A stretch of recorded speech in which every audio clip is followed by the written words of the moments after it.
everyone, welcome back. So, Funny AF with Kevin Hart might look like just another comedy competition, but it quickly proves it's playing a completely different game because this isn't just about who gets the most laugh, it's about who actually understands comedy. The show brings together a lineup of comedians from across the country, all competing for a shot at something huge. A Netflix special, and with Kevin Hart leading the charge, joined by names like Keegan Michael Kay, Kumail Nanjiani, Chelsea Handler, and Nikki Glasser. The expectations are high from the start, but what really sets Funny AF apart is how it approaches the craft. Each comedian gets just 5 minutes on stage. That's it. 5 minutes to make an impression, 5 minutes to prove they belong. And in that short window, every second matters, every joke, every pause, every reaction. Because the judges aren't just looking for laughs, they are breaking comedy down to its core. Throughout the Chicago episode, one idea keeps coming up again and again. There's a difference between being funny and making people laugh. And that difference is everything. A comedian might have a great personality, a unique voice, even strong material. But if they can't connect with the audience in real time, if they can't control timing, pacing, and delivery, the sets fall apart. And when it does, the show doesn't hide it. Some of the most powerful moments in Funny AF aren't the biggest laughs. They are the silences, the awkward pauses, the jokes that don't land, the visible unraveling of a performer who can feel the room slipping away. It's uncomfortable to watch, but it's also one of the most honest portrayals of stand up comedy you will see.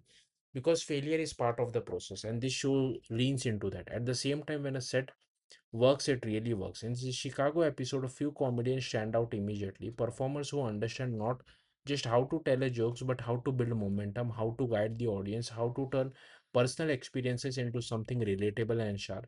Some bring rapid fire punchlines, others rely on tightly structured and polished delivery, and some know how to slowly build a rhythm that pays off right at the end. Different style but the same goal, connection. And that's where Funny AF find its strength, because instead of focusing on over the top personalities or shock value, the show treats comedy like a discipline, a skill that needs to be developed, refined, and constantly tested. The judges don't just critique, they teach. They break down what worked, what didn't, and why. They talk about joke density, audience engagement, and originality. They explain how a strong setup call can fall flat without the right punchline, and how even a simple joke can land perfectly with the right timing. It feels like less like a competition and more like a masterclass. And that tone carries through even when contestants are eliminated. Kevin Hart, in particular, delivers criticism with a sense of perspective. He reminds comedians that bombing a set isn't the end, it's part of the journey, that every failure comes with something to learn. It's a rare approach for a show like this, because instead of tearing people down, Funny AF is trying to build them up. At the same time, it doesn't pretend the road is easy. One of the most important points the show makes is that succeeding in a 5 minute set doesn't mean you can carry an entire special. Building a full hour of material is completely different challenge, and the show isn't afraid to highlight the gap.